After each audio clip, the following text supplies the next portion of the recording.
On this episode of Common Mystics, we unravel the Christian and pagan threads woven into the story of one of the church's most revered figures.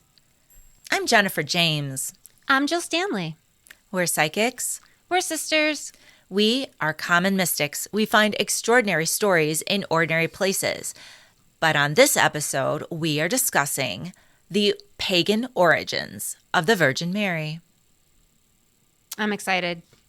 Are you? I am. I really am. Good. Well, it's Christmas time. Christmas Day is here. And because of that, we decided to dig into the Virgin Mary, or as we were taught to call her, the Blessed Mother. I call her the Blessed Virgin. Same reason. All right. Grandma used to say Blessed Mother. So that's why I call her the Blessed Mother. And what's really interesting about the concept of today's show is that how this archetype is woven throughout history and different cultures. And it was your idea to put this together. So I'm super excited to dive in and to see where you take us on this journey. Well, I want to start by talking about her upbringing because the Blessed Mother or the Virgin Mary, we're going to be calling her a lot of different names. We're talking about the same person, pretty much Jesus's mom, right? How she played such a significant role in our childhood. Can you explain? Why do you want me to explain? Because you have to talk a little bit. Grandma felt as if she had a personal relationship with the Blessed Virgin that you were able to observe, right? Mm-hmm. Mm-hmm. She would guide you to pray to the Blessed Virgin for intercession and your prayers. She would pray herself with you to the Blessed Virgin. She would honor the rosary. Yeah, she would play the rosary. She would have the Blessed Virgin statue in a place of honor in her home. Mm-hmm. And it almost looked like a little shrine. Tell the people how it looked. She had a very large statue. I want to say it was like 18 inches. Mm-hmm. It was a big statue and she had more than one, but the main one was always in a prominent location in the house. Like when you walked right in the door, you saw it. She always had flowers surrounding this statue. If she didn't have fresh flowers from the local florist, then she had cut flowers from the garden or even plastic flowers. But she always had flowers and a lit candle at all times. If not two lit candles. Mm-hmm. That if you ever gave Grandma flowers, she would always give them to the Blessed Virgin. Always. It would always be put on the table for the Blessed Virgin to adorn her. Mm-hmm. Mm-hmm. And I think that has something to do with an early experience that she had. I see where you're going with this. You tell it so well. I'm going to pick up what you're putting down. Okay, please do. You can hear the full version of the story on our Grandma episode. But long story short, when Grandma was just a little baby grandma and she was a young child, she was ill. And her mom and her brothers and sisters went into town to get the doctor because nothing seemed to be curing her illness. And she was laying in bed in the farmhouse just outside of Poznań, and she heard someone say, Irena, Irena, and it was calling to her from just outside in the garden. And so Grandma, as a child, gets out of bed barefoot, walks outside, and sees, as she would describe, this beautiful woman wearing bright royal blue. And she's standing beneath a tree. And Grandma walks up to her, knowing who she was, knowing that in her presence, she was in the presence of the divine. And she says to Grandma, she's like, baby, I can take you now and you can come with me to heaven, or you can stay here on earth and live a long life praising the Lord and saying prayers to help the people. It'll be a long and hard life. You have to tell me what you choose. And Grandma said that she will stay and she will pray and she will help the people. And so the Blessed Virgin made the sign of the cross over Grandma and told her, don't go back inside to lay in bed. but lay on a bench outside her bedroom in the sun so the sun can absorb, she can absorb the sun rays. And that's where her mother and doctor found her when they arrived back from town. And Grandma ended up getting better. And spoiler alert, she had a long, hard life that she prayed for people and herself and for us every moment of the way. She did. Thank you so much for telling that story. Oh, you're welcome. It's one of my favorites. She's a cute little baby grandma. Thinking about grandma as a baby just makes me happy. So from a very young age, she had a very close relationship with the Blessed Mother. And she passed that down to her daughters and her granddaughters. It wasn't even a matter of faith. Like, her faith was something so real. It was something like you can, like, it was palpable, something you can stand on. It wasn't like she had faith in the Blessed Mother. Like, she knew the Blessed Mother. Right. Like, that was her mother. As much as she loved her mother, she also had that relationship with the Blessed Virgin as her mother. Exactly. And our mom also, mostly later in life, right, developed a close relationship with the Blessed Mother. She went to Lourdes. I say Lourdes, even though I shouldn't. I know you don't pronounce the S, but the village in France. She went there as an older adult. I don't remember how old she was. Doesn't matter. But she went was in her there 50s during a difficult period of her life. And she was bathed in the spring at Lourdes. And which, can I just say, our mother, I would never imagine. I was so shocked when she came home and told me about her experience, because this our mother got undressed by a group of nuns, dipped into water, and then redressed in a robe. And that is not something our mother would do. She's very modest. Yes. She didn't even wear short sleeves her entire adult life. I've never seen the woman in short sleeves. And yet she completely disrobed to take a dip in the sacred spring. And then after that period of time, she was very close to her statue of the Blessed Mother. The one that you now have. Yes. But the reason why I'm raising my hand is because, do you remember when Mom came back from Lourdes and you visited me in Michigan, because I was already living in Michigan? Yes. And you gave me the statue that she brought to you from France. Yes. Yes, and I do remember this. The statue was blue. You gave me a blue statue. It was white with blue clothes. I just delivered it. Mom said, "Give this to Jill." I drove there. I gave it to you. Thank you. I wake up, I put it in my office. It's beautiful. It's special. It's glitterly. It's glitterly? It's glitterly. It has glitters on it. It's glittery. And I look at it and it's pink. And I call Mom and I'm like, I swear this woman was wearing blue. I swear to God she was. And I'm like, Mom, what color was the Blessed Virgin statue that you gave Jennifer to give me? And she's like, blue, why? And I was like, it's pink. Did you give Jennifer a pink statue to give to someone else? And she goes, no, it was blue. Why? I'm like, it's pink. It's pink. So she called other people, and no one else had a color changing Blessed Virgin Madonna statue. It was just me. So she would call to check on some days, if she was having a bad day, she would be like, what color is she? Like she was a mood ring or something? She'd be like, what color? Oh my gosh. I know, she's so silly. I don't know what... Go ahead. I don't know what color meant to her, but I would be like, she's pink today. And she'd be like, like, okay. Oh, God. I bet she was absorbing all the sin around in her new surroundings. She would have been black. She would have been like tarred, like resin on her. Oh, okay. So as children, we were taught at a very early age to revere the Mother of Jesus Christ as a sacred force, a holy intercessor, capable of hearing our pleas and presenting them before God Himself. But I was wondering, what do we really know about the woman who gave birth to Jesus? Let's take a look at the woman behind the mask. Okay. It feels like we're doing a true Hollywood story deep dive. That's not what I was going for, but I think it works here. Yeah, I like it. So my first question is, are there any historical records of the Blessed Virgin Mary? That was my first question. I do a lot of research.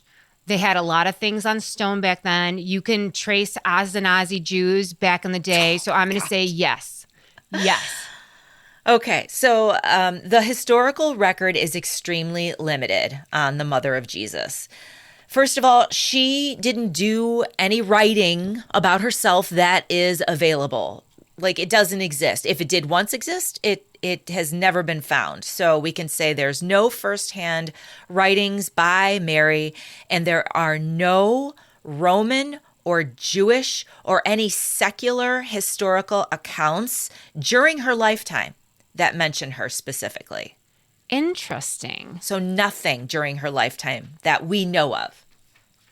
Interesting. So, of course, much of the early information that we have about Jesus' mother comes from what source, Jill? The Bible, specifically the New Testament. Very good. Somebody read the outline in advance. Mm-hmm. I'm prepared. Right. But the New Testament, you might know, Jill, has different books. And Matthew, Mark, Luke, and John heard good news in what? I don't know it. I don't know that, right? Matthew, Mark, Luke, and John heard good news and passed it on. That's how it goes. Nice. Sometimes, though, they needed to get the record straight because they tell sometimes similar stories in different ways. So let's get to that. I mean, honestly, it's kind of redundant. Yeah, the Bible needed a good editor. Mm-hmm. Okay, so we have Mary in the Gospels of Mark, Matthew, and Luke. So let's dive into Mark first because his is the earliest. Mm-hmm. Okay, so the Gospel of Mark dates to around 70 CE or Common Era. So 70 years into the Common Era. This is only about 40 years after Jesus' death. Wow. So these people reading Mark, they remember Jesus. Many of them, okay? Mark doesn't include a birth story for Jesus at all. Wow, that's surprising. No birth story. No mention of angels, Bethlehem, wise men, shepherds, none of it. None of it is told by Mark, the earliest story. Mark begins with Jesus as an adult. He skips to the adult phase of life. He buried the lead. Specifically, he starts at the moment that Jesus is baptized by John the Baptist. That is a good part. Now, you might ask, so how does Mary appear in the Gospel of Mark? Well, Jennifer, I was hoping you would tell me. So Mary's appearance is very brief and indirect. She's only mentioned in regard to her interaction with Jesus. And she's not mythologized at all. Rather, she just seems like a normal mother. Okay, tell me. So Mark refers to Jesus as the son of Mary. That's the first thing. And he also lists Jesus's brothers and mentions unnamed sisters. So he mentions Jesus's sisters, but he doesn't name them. So this suggests that Mark is writing for people who Jesus was known publicly as Mary's son. So they knew Jesus. They knew Mary was his mother. And also, Mary was either likely still alive or well remembered because she didn't need an introduction. Oh, interesting. Yeah, he doesn't introduce Mary. He's just like, yeah, Jesus is the son of Mary, right? And so the fact that Mark brings up that Jesus has siblings becomes really important later. But for now, let's just gloss over that fact. Mark describes a really interesting moment between Mary and Jesus in chapter 3. Tell me. Okay, so Jesus's family, according to Mark, including Mary, comes to take him home because people are saying that he's out of his mind. Woo. So people are talking smack about Jesus, and they're like, he is doing things and saying things, and he has literally lost his mind. And so someone's like, hey, Jesus, your mom and your brothers are outside. They're like holding an intervention, right? They're going to get him because of all the talk about what Jesus is doing. Awkward. Right? And Jesus replies, whoever does the will of God is my brother and sister and mother. which is a very Jesus response. Is it though? I think it's kind of like, really, Jesus? Really? Exactly. I think it's annoying. It's the most is annoying response that you can possibly have because, like, dude, you really are seeming like you're losing your mind, bro. Right. Right. So I like this story because it's like that, what we know happens to Jesus, right? That he's persecuted, he's crucified on the cross, he's arrested, like all of those things. People saw him as a man who was doing things that were going to have consequences, right? True. Right or wrong, message aside, his Right. message aside, he's going to get in trouble. Like the Romans don't play. Do you know what I'm saying? I think that that's the reason why they left it and didn't edit that out of Mark's account because because you would assume if Mary was a virgin and had been like, got impregnated by the Holy Spirit, then she would know that Jesus wasn't out of his mind. But the fact that it doesn't matter. You can't go around saying that shit, bro. Right. You keep that in house. You know what I'm saying? Yeah. You keep that in house. You keep that close to the chest. You don't go around touring, talking like that. So I wanted to know, like, okay, so why is this so different from what happens next? Like this, there's no nativity. Like, why is Mark writing like this? Like, this seems like a real family situation. Do you know what I mean? Mm-hmm. And I found out that the Gospel of Mark was written just after a really traumatic event in Jewish history. The Romans had just crushed a Jewish revolt and had destroyed the Jewish temple. Judaism was completely shattered. Their center was gone. Their leadership was gone. Yeah. And during this time, Christians saw themselves within Judaism. They didn't see themselves as different from. They just saw themselves as a sect of Jews.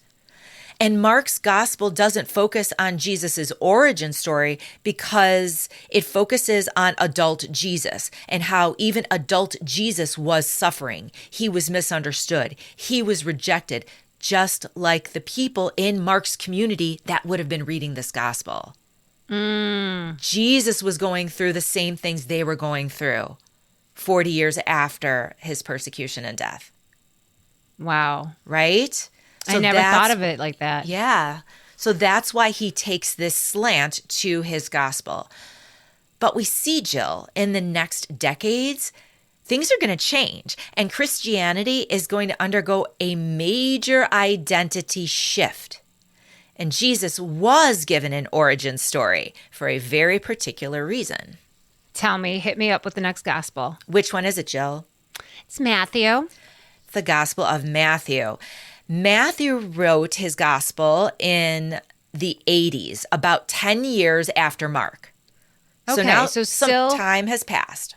Yeah, but not a huge, crazy amount of time. No. 10 years. Yeah, 10 years has passed. Flies by. Yes. And in Matthew, for the very first time, the virgin birth is introduced. Matthew had his reasons for telling the story this way. Because remember how I said that the temple in Jerusalem was destroyed around 70? Mm-hmm. Judaism had to reorganize because it had no central seat, no power of authority. And so the group that became the leading group in Judaism at the time was the Pharisees. You remember the Pharisees? They sent a lot of letters to the Pharisees. The Pharisees, the ones with the synagogues, the rabbis, the meticulous observance of the Torah, they were the new group on top in Judaism in the years after the temple had been destroyed. Now, the Christians, those Jews who did not abandon belief in Jesus, the Christians became increasingly marginalized within the Jewish community, and they didn't want to be. And so Matthew's gospel is trying to make a case that not only is Jesus part of the Jewish story, he is the path forward. His story is the true path forward. So Pharisees accept Jesus as one of the great prophets of Judaism. That's what Matthew's trying to say. I like it. Matthew spends a lot of time on the genealogy of Jesus. He's like, look where he came from. You know what I mean? He goes from Abraham to David to all these peeps in between. All these people, right. And he quotes the Hebrew scriptures more than any other gospel, right? He's like, look, we're Hebrews too. And he repeatedly says that Jesus' life fulfilled Jewish prophecy. You see where he's going with this? I see where he's going with this. Don't follow the Pharisees, follow us Christians. This is the way forward for Judaism. That's his argument. And so because of that, Matthew is essentially arguing that Christianity is not a break from Judaism. It's Judaism's continuation and fulfillment. Yes. And a miraculous birth supports this claim because it echoes the stories of Isaac and Samson and Samuel, all of whom had miraculous births, confirming their status as divine. Interesting. Mm-hmm. So Jesus' birth story, according to Matthew, goes something like this. And Matthew's story doesn't start with Mary, by the way. It starts with Joseph. Rude. So, as Matthew tells it, Joseph is a righteous man, but he is troubled. He's troubled because he thinks he might have been betrayed by his wife-to-be. See, he discovers Mary pregnant and plans to quietly divorce her.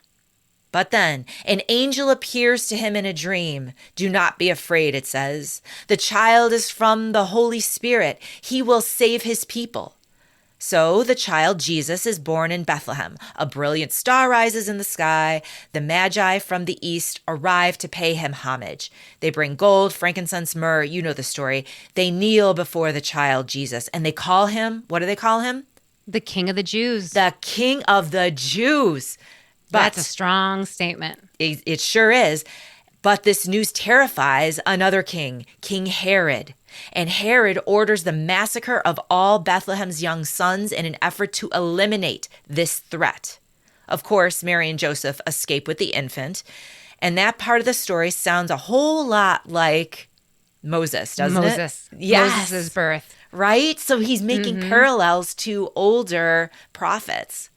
Mm-hmm. And so Matthew is setting up Jesus as a Messiah fulfilling the ancient Jewish prophecy. No drummer boy, huh? No drummer boy. Sorry. When does he come in? Well, in another decade or so, Christians would be establishing their own churches and splitting ties with Judaism.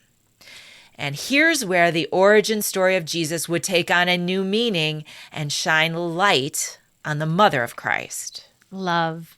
Finally, the Gospel of Luke. And the Gospel of Luke, I think, is really heavy on the women's stories. It's not just about the Blessed Virgin. He talks about Mary Magdalene a lot. It's very heavy on the women. Oh. I like Luke. You like Luke? I like Luke. You're a fan? Yeah. 5 stars? 5 stars would it. recommend? On Goodreads.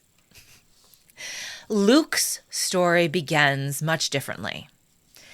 In the quiet, rural village of Galilee. Spotlight, a teenage girl named Mary, unknown, unimportant by earthly standards, and yet she is suddenly visited by an angel named Gabriel. He calls her favored, tells her she will bear a holy child, conceived not by man, but by the Spirit of God. And Mary asks questions. She expresses doubt, and yet she agrees with courage.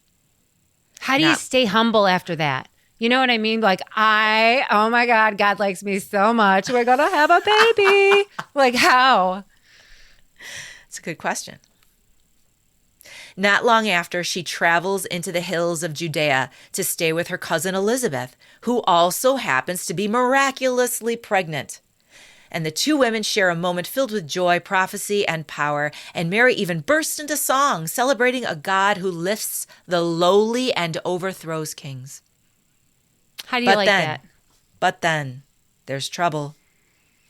In her third trimester, A Roman census forces Mary and her husband Joseph to Bethlehem, and there, with no place to stay, Jesus is born in a manger, a feeding trough for livestock.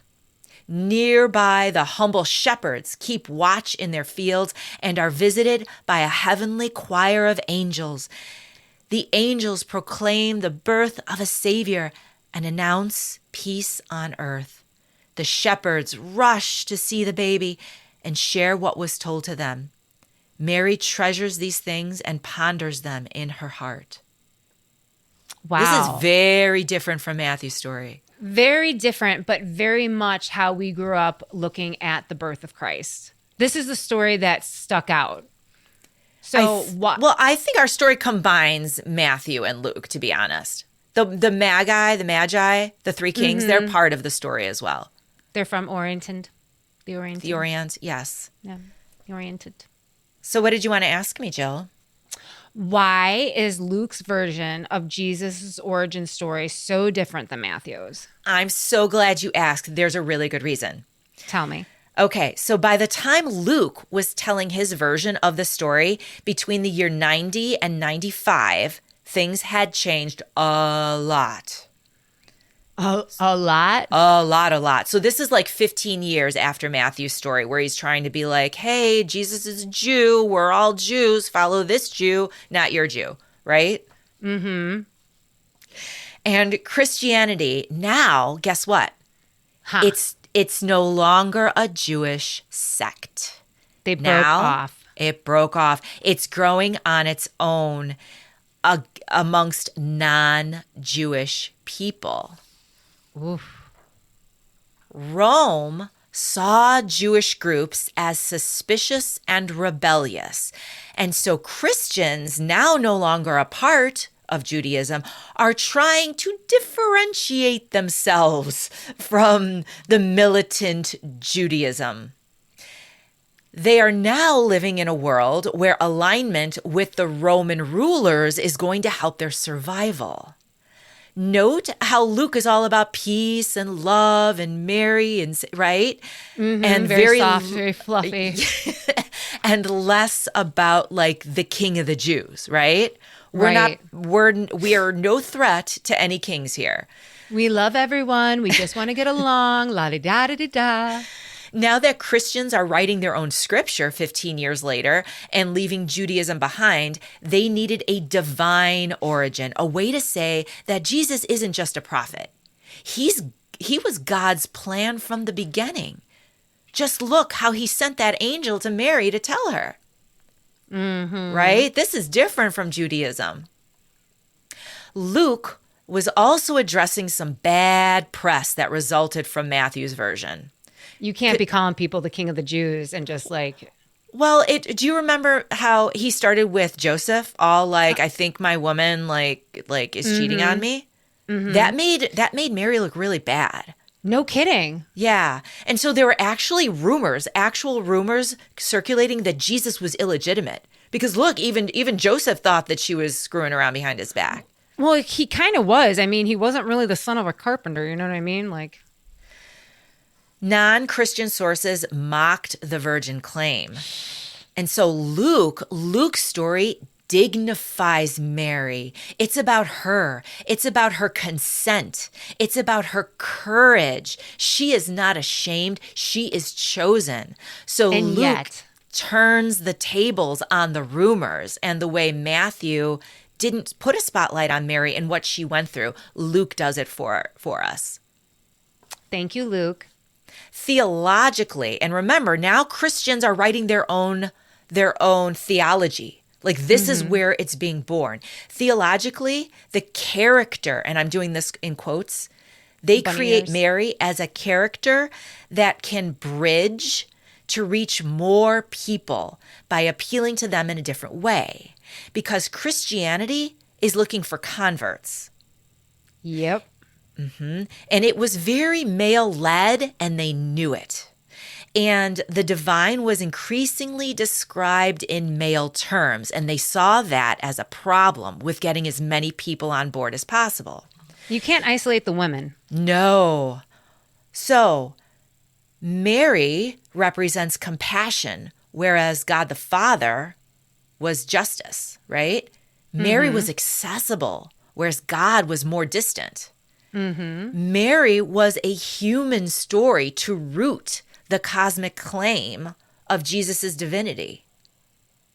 And at the end of the first century, Mary becomes the spiritual mother of the entire movement of Christianity. And still is. And still is. Importantly, Luke was writing to pagans, Jill. Pagans, not Jews.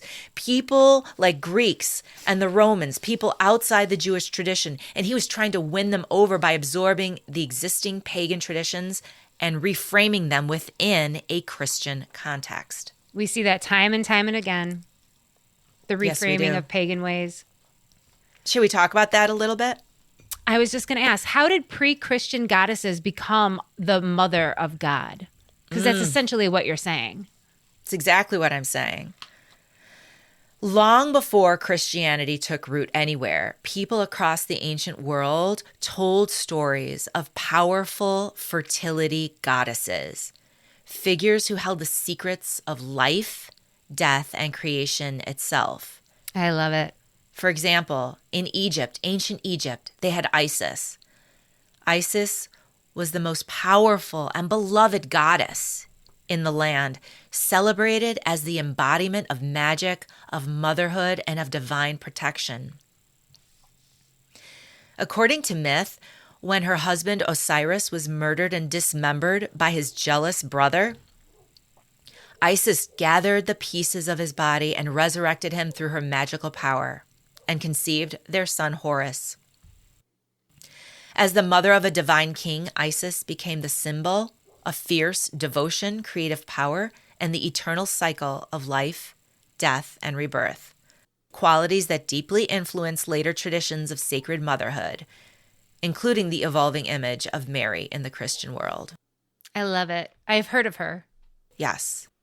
So she's one example of the feminine goddess that Mary was trying to emulate, trying to appeal to all the people who are seeking that within their religion.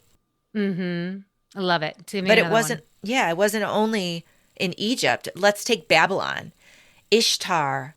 Ishtar ruled love, fertility, and the renewal of life. She was the ancient Mesopotamian goddess, the queen of heaven, she was called. That was her name. Does that sound familiar? And she was associated with the planet Venus and revered as a cosmic force who bridged the worlds of gods and humans. Her rituals, symbols, and stories shaped Near Eastern imagination for centuries and later echoed through other divine feminine figures, including aspects of the Marian tradition. I love it. Is that the only one you can think of? No, there was also the great mother of the Romans. I believe her name is Cybele, Cybele. Cybele was a powerful goddess representing earth, fertility, wild nature, and protection.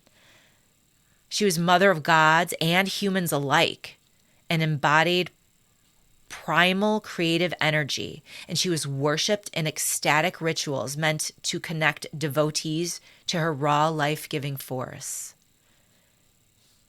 Her enduring presence in the Mediterranean deeply influenced later concepts of a universal mother figure, including echoes found in the Christian veneration of Mary. I did not hear of those two last ones. No? What about this They're next new. one? I have heard of this next one. I actually really like this next one. Tell me about it. Who is it? The Celts honor Bridget, who is associated with fire, healing, poetry, fertility, and the hearth. Yep. Take it away. She embodied creativity, inspiration, and practical everyday protection. That's what I'm talking about. She was honored as the patron of midwives, of smiths, and poets, those who brought new life, transformed materials, or shaped stories. Bridget bridged the spiritual and earthly realms, nurturing growth, offering guidance, and safeguarding homes and families. And her influence was so enduring that elements of her worship carried into Christian Ireland, where she transformed into Saint Bridget. fitting right into the new religious framework. Preserving the essence of the ancient divine feminine with the new religious framework. Beautiful. Beautiful. In the north, the Norse people whispered prayers to Freya. I love that name. That's Isn't a it good beautiful? kitty cat name. Freya was the most prominent Norse goddess, associated with love, fertility, beauty, magic, and even death. She rode a chariot pulled by cats. Yes. Yes, you do. She owned a falcon feather cloak that allowed her to fly. Yep. And when she was sad, she wept tears of gold. Wow.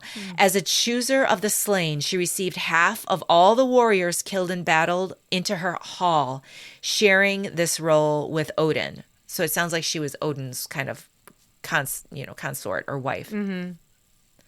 Either way, she's on the same level as Odin, it feels like. Right. She was one of the most beloved goddesses of the Viking Age.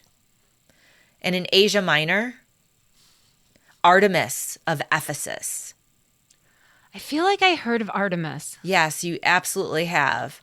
Artemis of Ephesus was worshipped in the ancient city of Ephesus as a mother goddess and protector of fertility, rather than the youthful huntress known later on in Greece. So you know how the Greeks kind of took things and made it their own? Right. Well, the original was more like Artemis of Ephesus. And that's where I heard of her is from Greek mythology. The Greeks. Her statues show her decorated with multiple rounded symbols. See, she wasn't on Ozempic. What does that mean? Often interpreted with breasts and even eggs and seeds. Like she's very round, like all of her. Oh, stop looking at me like that. What? I'm just saying she had curves. Curves are good. I like a woman with curves. She embodied abundance, protection, and cycles of creation, making her one of the most influential divine feminine figures in the ancient Mediterranean world. So what do these figures have in common? Yeah. Well, despite their obvious cultural differences, they all share the fact that they are portrayed as mothers of divine kings. Sound familiar? It sure does. Many of them also virgins. They're virgins untouched by men. We didn't do it first. They didn't need husbands to bring forth life. Damn. Their power was life. Damn. The feminine, the autonomous, I can't say that word.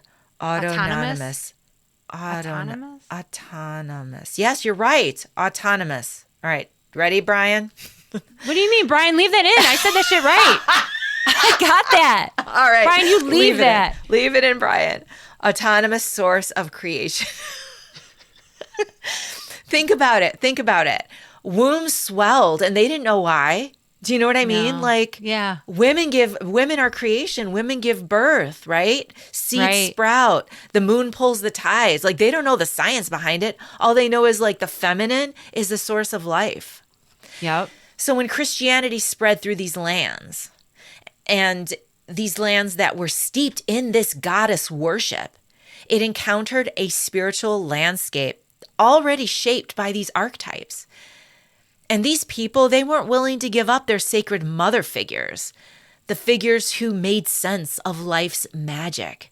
And so the church, the early church, didn't try to erase her. Instead, it remade her. It remade all of those goddesses.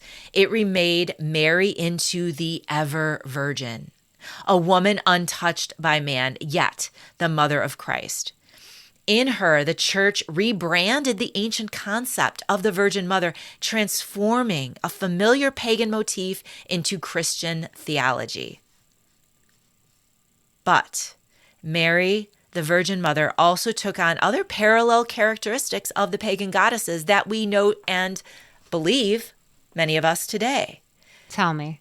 Where Isis mothered Horus, Mary mothered Jesus.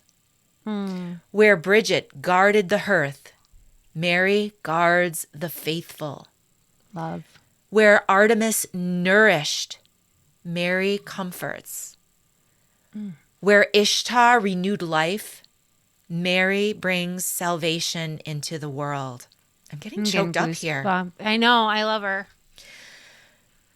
The ancient archetype of the divine feminine didn't vanish when Christianity spread across the ancient world, Jill.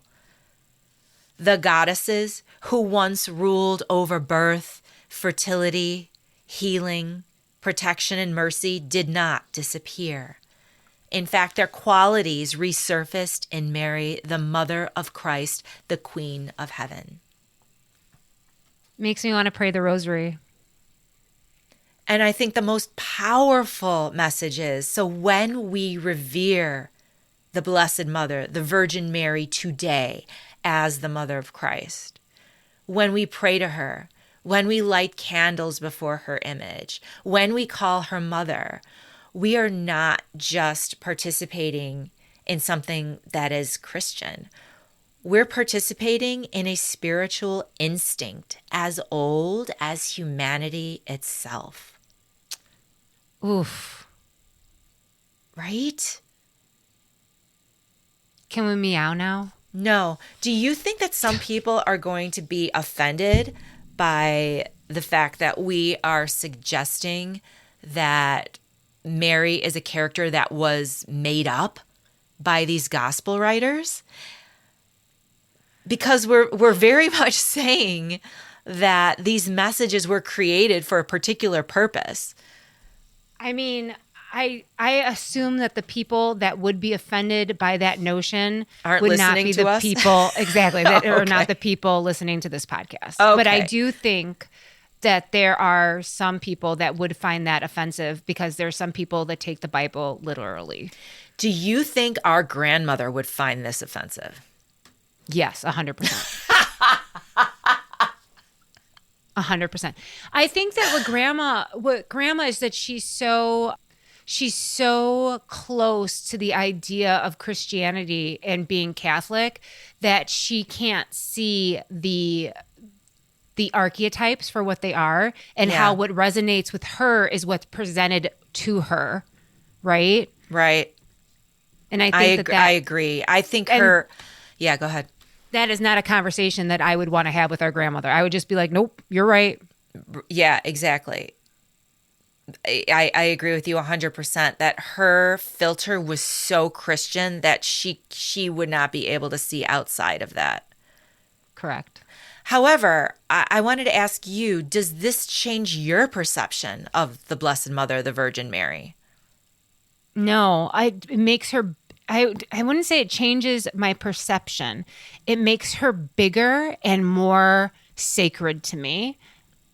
I always felt closer to the Blessed Virgin than I felt to Jesus or to God because of the way we were brought up. Mm-hmm. So this just makes me feel like that worshiping is a part of something larger than I knew I was a part of. Same. I feel exactly the same way. She almost feels more powerful because if you take all of those goddesses from the ancient world who have been revered, it just seems like so much bigger than the mother of a literal man. Do you know what I mean? Like all that energy, all that reverence, it doesn't go anywhere. It stays, it exists, it's still there. And for knowing that we can tap into that divine feminine through our personal relationship with the Blessed Mother, that's power right there. When we were living in Woodridge, and I'm not sure if I told you this story, I was 19 and I just got a job working the switchboard with a bunch of women that were really mean to me.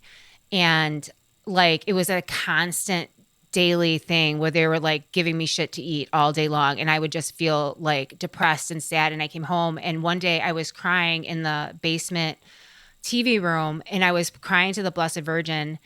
And I just felt so misunderstood and like why, like I didn't do anything to deserve like such attention and mistreatment. Yeah. And I felt her presence. And I know it was her presence because I felt this overwhelming feeling of light and comfort. I can't even tell you anything else, but it stopped me from crying mid, like horrible St. Bernard drooly sniffle.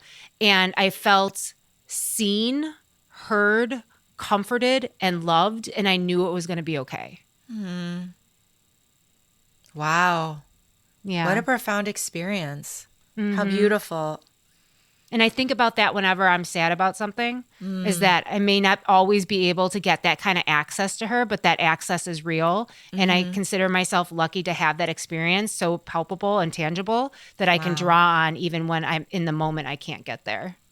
I love that. Thank you for sharing that. You're welcome. I should have saved it for detours, God bless it. I've never had that sort of experience directly with the Blessed Mother, but I'll be sure to tell you. Huh, what? Even touring, looking for the crying Madonnas and going to shrines. Oh, goodness. Yeah. Yes, I've felt the Blessed Mother's love, but I've never been in a situation like you when I was like active mid, like slobbery cry, and all of a sudden I was like, oh, she's here. You know what I mean? Like I've never had that experience that I can recall right now. When you were researching and we were writing about Rome City and the experiences that the sister had and her Marian experiences, did you feel close to the Blessed Virgin then, or at any time when you were traveling with Grandma and Mom going to the different shrines? Like when did you feel the closest to the Blessed Virgin? I think I probably felt the closest to the Blessed Virgin when I was around Grandma, to be honest, because Grandma really embodied that energy and I was so close to Grandma. Yeah, I love that. Yeah. Also, I will say that I've been to Lourdes, France, and I'm excited to talk about Marian apparitions in our monthly Patreon. So hit us up there at tiers 3 and 4 because we're going to talk about some of the Marian apparitions that have happened throughout history. And some community announcements. Jennifer. Yes. We have 211 reviews on Apple, and I want to thank you guys so much for listening to us. You guys are the best people in the entire universe, and I can't tell you how much you responding to our ask really helps keep us going. So thank you so much, Jen. Aww. Yes. I also wanted to say thank you. Are we trying to get to 220 now? If you guys can help us, 220. New goal, 220. You are the best. Thank you so much for listening. We love you. We feel your love and it keeps us going. Speaking of love, we have a new review on Apple. Read both of them. I will. Love you. I will. I will read both of them. The first one I'm going to read is from Nimrod, my cat. Love you guys! ! Thank you.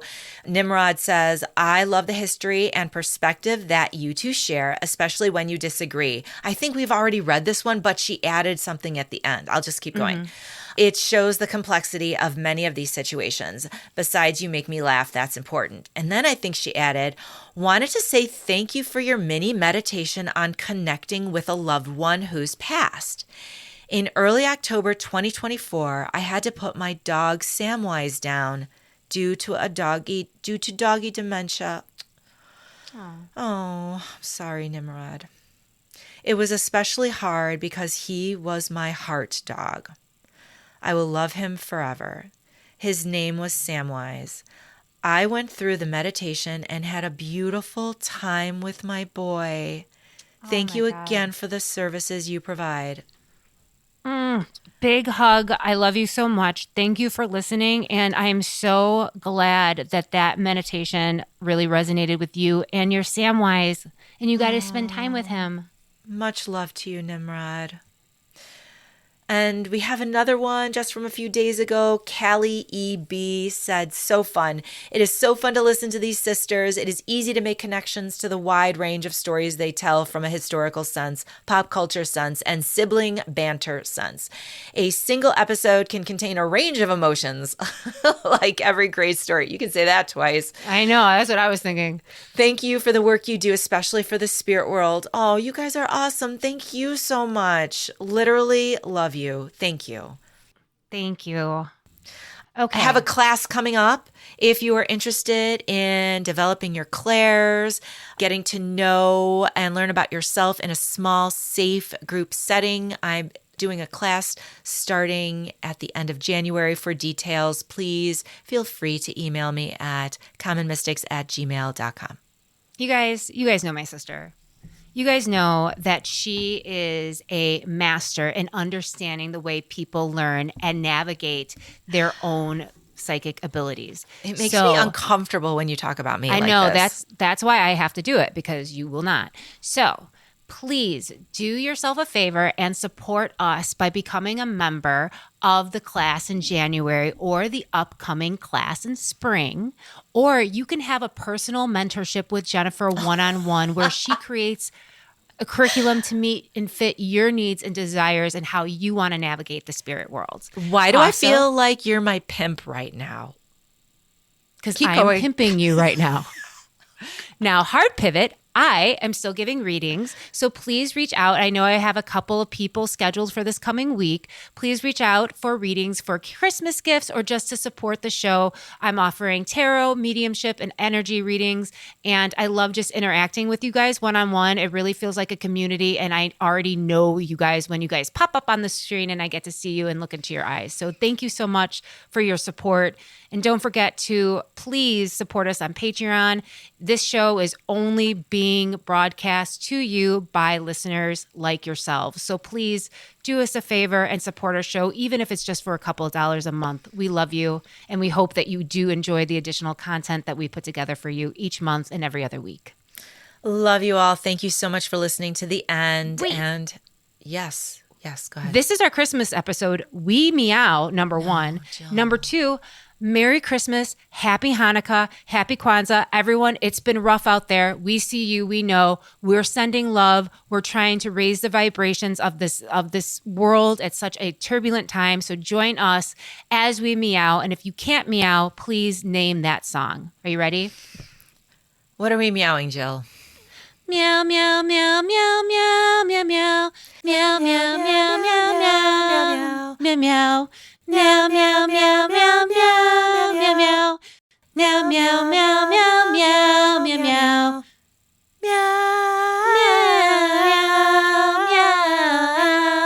Meow, meow, meow.